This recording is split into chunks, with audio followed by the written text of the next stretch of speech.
I did read Invincible from front to back, and I gotta tell you, I am really impressed. And Brian Martin has done something pretty incredible here. If I had the chance to read this book when I was a teenager, or even in my early 20s, it would have saved me a lot of grief. Brian does a really great job at laying out all of the lies that we're told when we're brought up in an abusive environment. And once those lies are laid out, Brian very eloquently lays out the truths. And I never had anybody do that for me when I was a young kid. When I was a teenager, even into my 20s. I never knew that there was a truth to all the lies that I had been told and all the lies that I had ingrained in me. I didn't even realize how damaged I was from the abuse that I suffered living in a home where domestic violence was common on a daily basis. I've been very well educated in the topic of domestic violence for many years, most recently because I've been a producer on the Dr. Phil show. And domestic violence is one of the biggest issues that we deal with at the show. One of the things that I found very inspiring about the book is that there are Brian points out a lot of really influential people who grew up in violent homes. People like Bill Clinton, Tony Robbins. These people grew up with domestic violence and became very successful people. And for me, reading that just reiterates that you don't have to be a product of your past. You really can change your life, change your views, see what the truth is about who you really are, because who you are is not your past.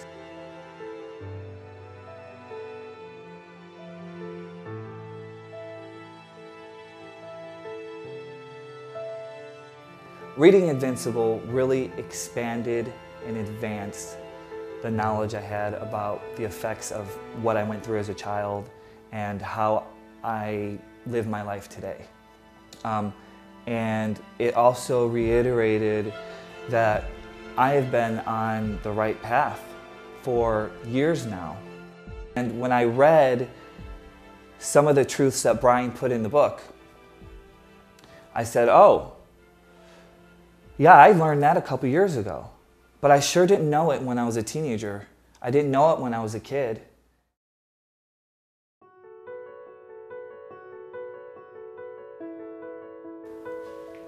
My childhood experiences affected me in a lot of ways.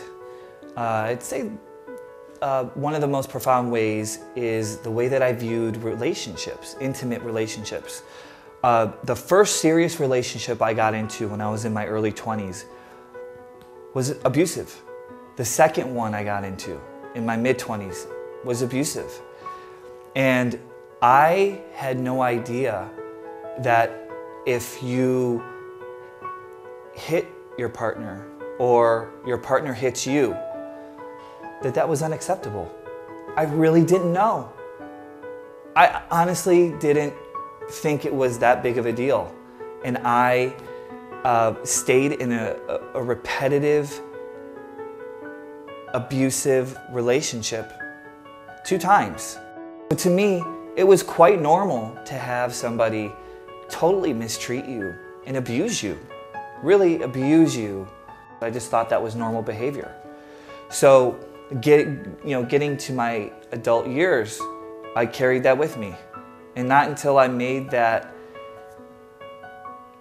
switch, that shift in perception, did I realize that I was staying in abusive relationships that were not normal. That affected me greatly because I was in those abusive relationships for years. And I stayed with people who were not good for me. And I wasn't good for them. But it all seemed normal. And again, if I would have had this book to read back then, when I was 21, 22, 25 years old, I would have maybe had that light go off.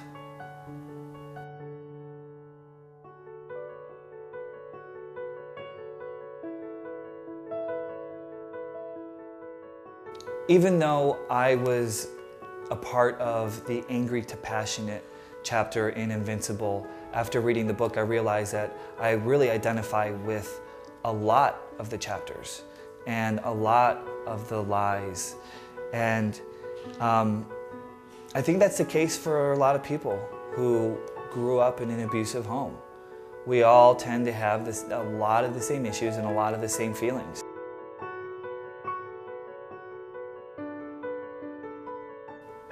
I would say there are 4 lies that I really identify with.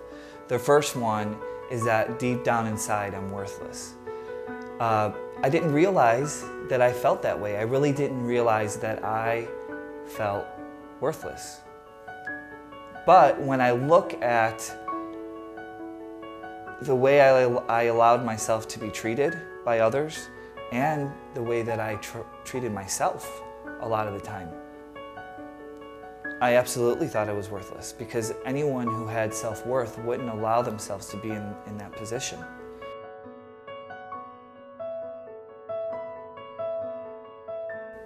Another lie I really identify with is that you are fearful. I grew up with a lot of fear. I grew up with a lot of fear, and I had a lot of fear into my 20s. And I think fear is one of the things that really holds us back from doing anything substantial or going out and trying new things or getting an education or anything to advance our lives. Fear holds us back. And I didn't realize that there were a lot of things that I was scared of.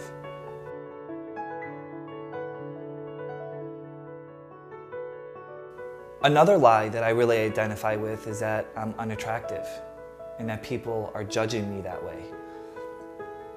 I don't ever remember feeling attractive when I was younger. And I had a lot of body issues, issues with the way I looked, issues with the way I talked, issues with the way my mannerisms, everything I had issues with. I didn't like anything about the way I looked and about the way I thought people perceived me. And I didn't know that that was because of the way I was raised. I thought that I just was unattractive.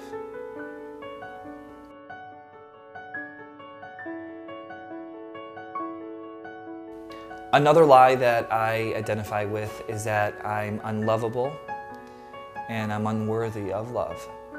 And that again goes back to my abusive relationships. I really thought that it was normal to be abused. I kept going. I just turned the other cheek and moved forward. Even when it was happening on a daily basis, even when it got to the point of police being involved, even when it got to the point of hospitalization. That's not normal, but I kept going back because I didn't have anyone telling me the truth.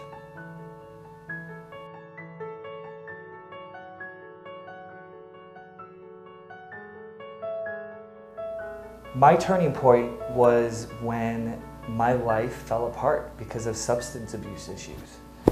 I was 27 years old, pushing 30, and my life fell apart. And at the time, I thought it was the end of the world. But little did I know, it was just another door to a better life, because I got to completely turn my life around. And when my life fell apart, I said, okay, I'm at a fork in the road here. I can either go this way or that way. I'm in an amazing place in my life now because I made a good choice.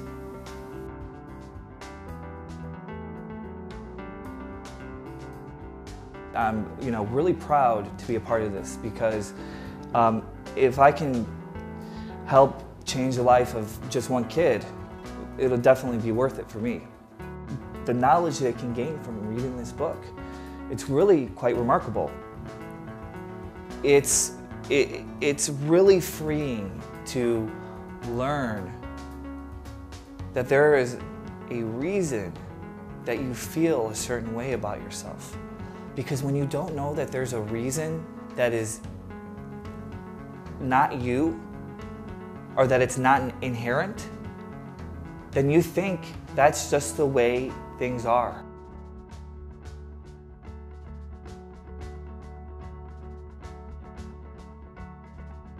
There has to be some inciting incident or some moment, a defining moment, that can shift someone's view of themselves.